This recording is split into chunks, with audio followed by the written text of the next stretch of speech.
that tell you anything?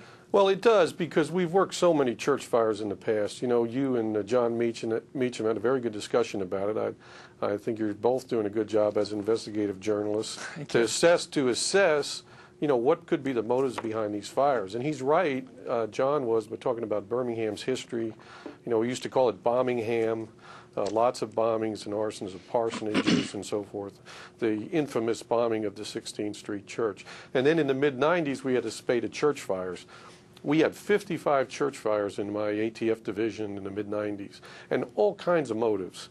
Hate crimes, isolated bigots, arson to cover burglary, embezzlement cases.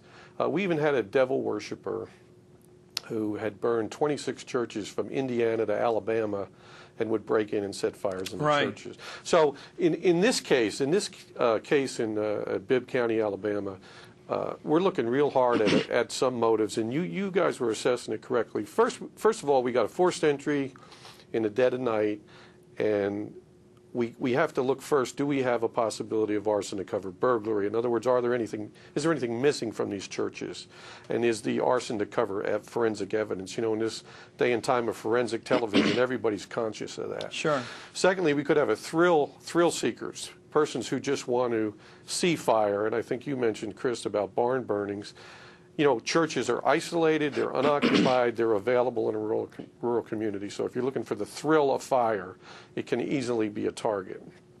The other is religious bias and hatred against religion. Like I say, we convicted this devil worshiper who got 45 years in federal prison for burning 26 churches. So you could have a motive like that. And we don't rule out racial hatred either, because, you know, don't necessarily give Klansmen or bigots or haters the wherewithal to always know the racial makeup of any rural church. If they, in their distorted view, think that that community is of a certain racial makeup that they hate, they may burn every church in sight. And, you know, I've been arresting Klansmen for 30 years in the ATF, and I've seen all kinds of things. Is there anything in the papers down there where the Baptist Church has taken a position on some social issue, gay marriage, something that's hot, where that would have aroused somebody?